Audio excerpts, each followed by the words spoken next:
you. You still with me? Drum is the explosion. Happy Friday, Feedback Friday. Everybody, it's good to be here. I'm back again with my buddy, good friend, Rob Hope, who's hanging tight in South Africa and bringing some awesome new email love to us, sharing our just enjoyment together of good design, good web, good customer service, all that stuff. And dude, it's fantastic to have you back, man. Thanks for having me, Matthew. Wow, dude, good response on the last few we critiqued. And yeah, just excited to dive into these great looking emails. This episode is sponsored by Knack. With Knack, you can build your own really good emails in minutes. Create incredible emails with their drag and drop email builder and get them to market 10 times faster. No coding or agency required. It's the platform email geeks need now. The folks at Knack would love to show you how thousands of marketers build their emails every day. Check out the link below. I love what you're doing on Email Love and, of course, One Page Love. Just while we're kicking this off, if any of you get a chance, you just need to make yourself do this. It was awesome.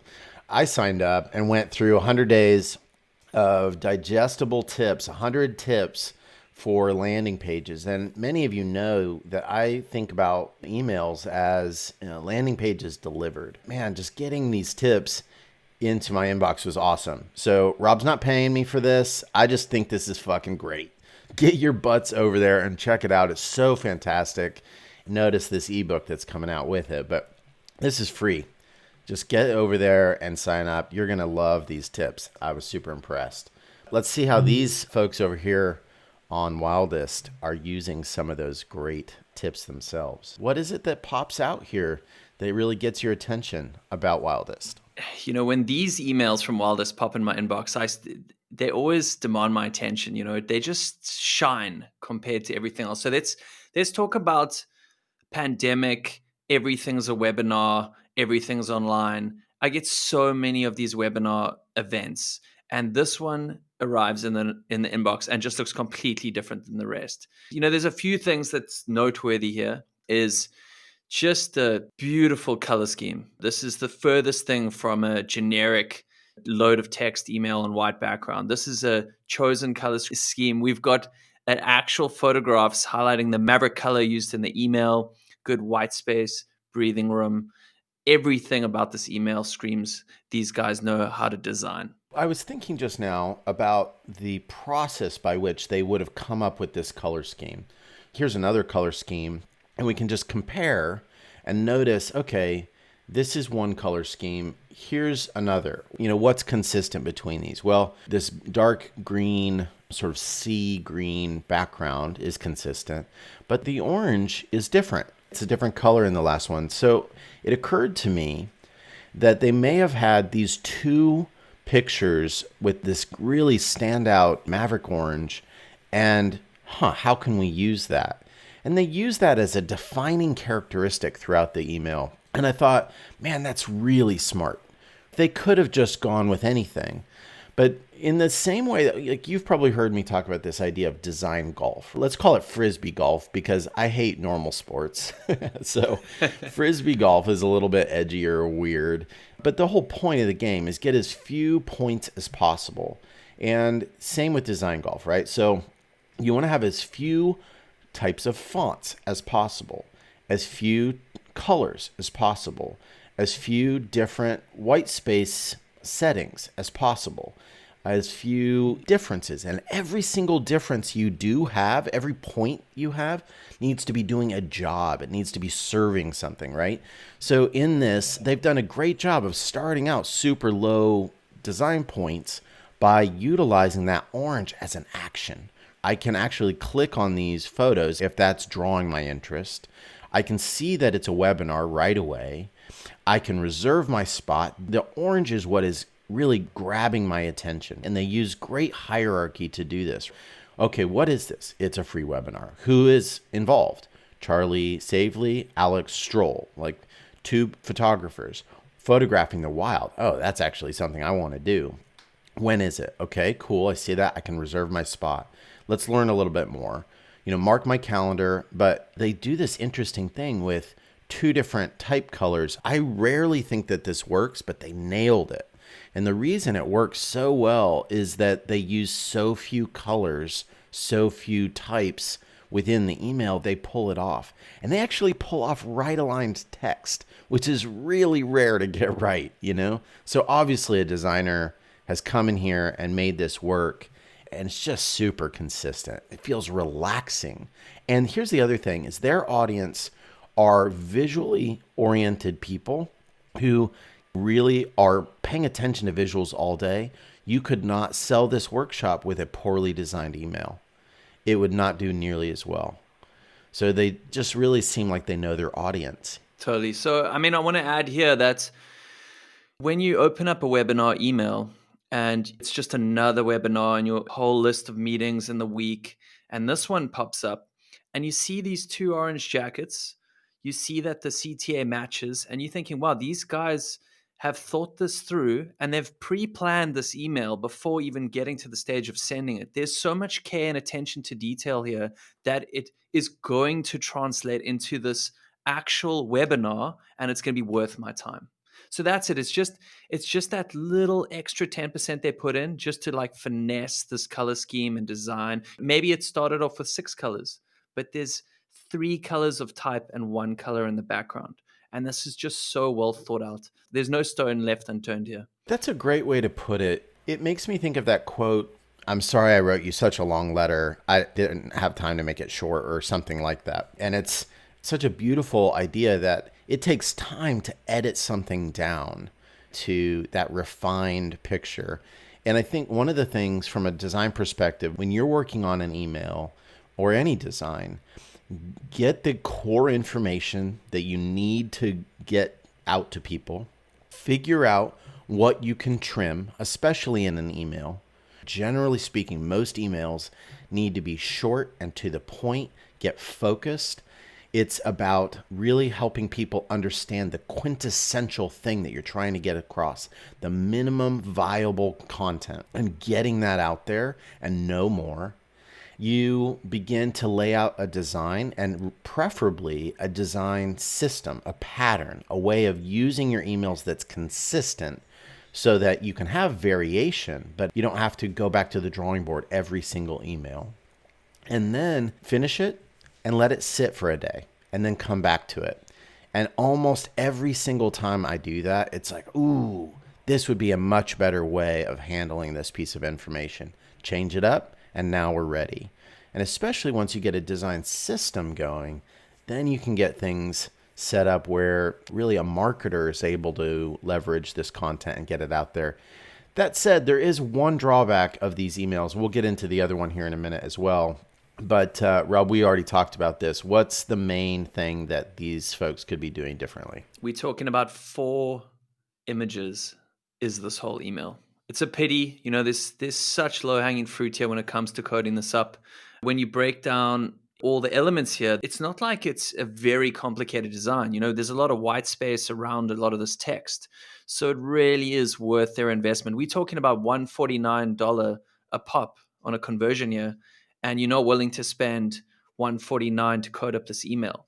You know, once you get your template in place and you get 3 coded up, maybe that costs you $500, $1,000, you get to reuse that for a whole year. You're just swapping out the content. So there's really, your return of investment is there, and it just looks professional. These are really good designers. The photos shine. You know, they've also got a lot of white space around this JPEG photography. So it actually downsizes very well on mobile, but we need to bring it up. It's important. Just to cover it for everybody, if you're going to do all images, a couple of things. Make sure your alt text is really connecting so that those who have assistive devices can read the actual content using their assistive device. Also make sure that on mobile, your text is large enough so that it's still visibly readable in the mobile environment. Think about the web. 10, 15, 20 years ago, this is how the web was constructed. Can you imagine trying to utilize the web now, doing that?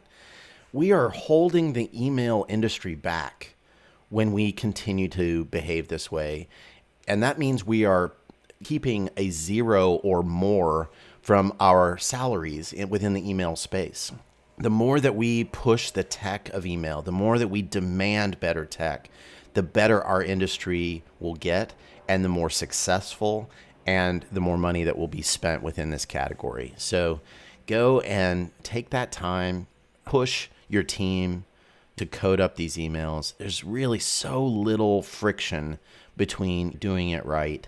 And you can do it once and done, as Rob said. So what about this email, man? Like, what are the last little pieces we want to get in that might be different about this email? What's working?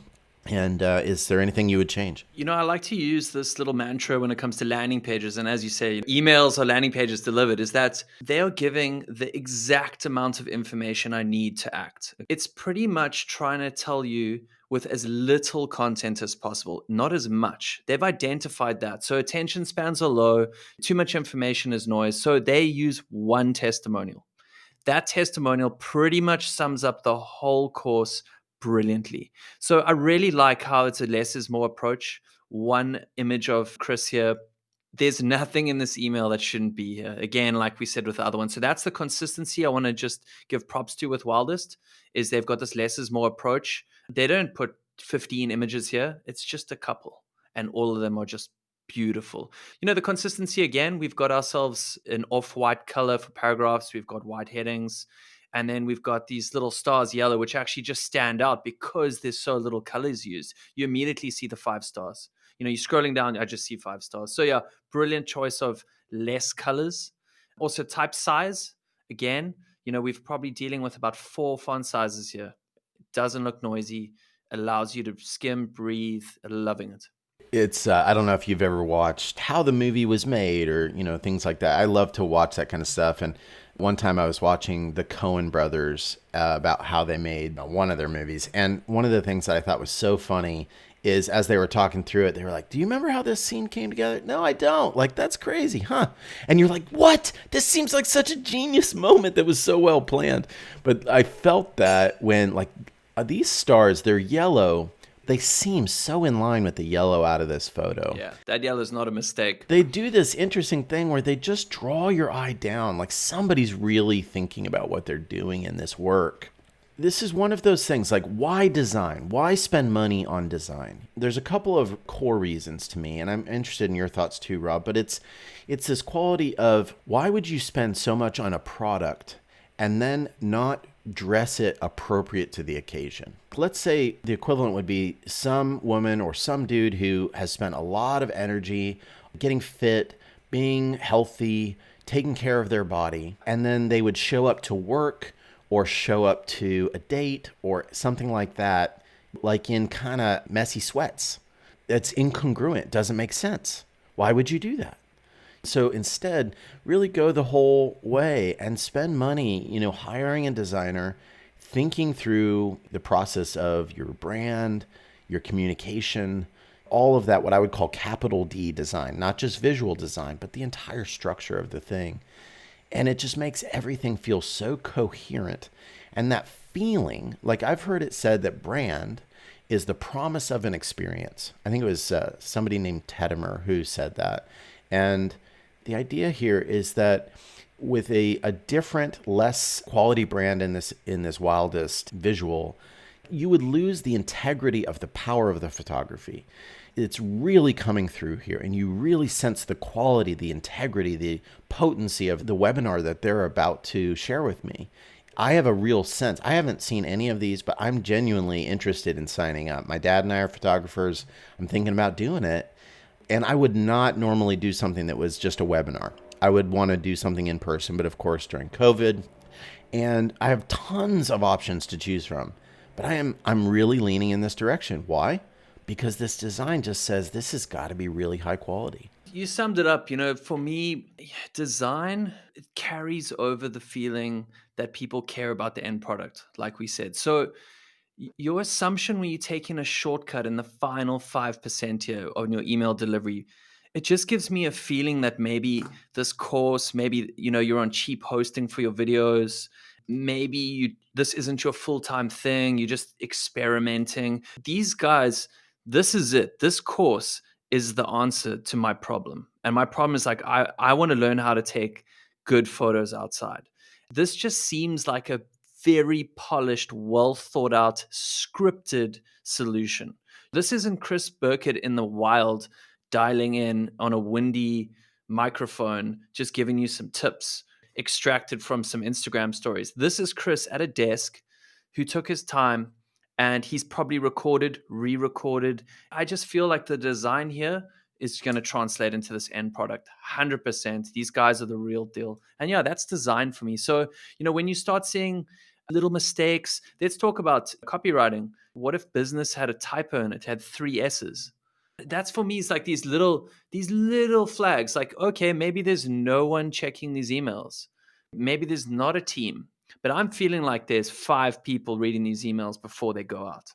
There's an actual designer that's got some serious industry experience. There's so many elements that go into email like this. It seems quick to read, and at first glance you're like, yeah, that's just lovely, but design takes time, and it just shows they care about their end product here. I mean, you nailed it. I think you said it, it's this flag, right? I think a lot about these things, like these little flags, they show up and they sort of tap on your brain a little bit. You and I, we've spent our whole careers getting really thoughtful about what's wrong in a design that makes it feel incongruent, and how do we fix that? And a lot of people, you intuit it, you feel it, right? Something's off in that person walking toward me. I don't feel safe. Our brains are incredibly complex, and we're able to analyze and note that stuff, even if we can't articulate it. It's those little flags, those little things. And if we can, as creators, email creators, identify that and then trim that up, clean that up, we're going to have more effective sales. Design is not about a vanity metric. It is about helping business succeed, helping your organization succeed, helping the communication succeed, getting the job done. Well, everybody out there, thank you for joining us. Go check out Rob's landing page tips. Everybody, thank you for staying safe and wearing a mask and being healthy people. We appreciate you, and say something kind to someone today. That's all we need. All right, see you next week. Peace. Ciao, Matthew. Ciao.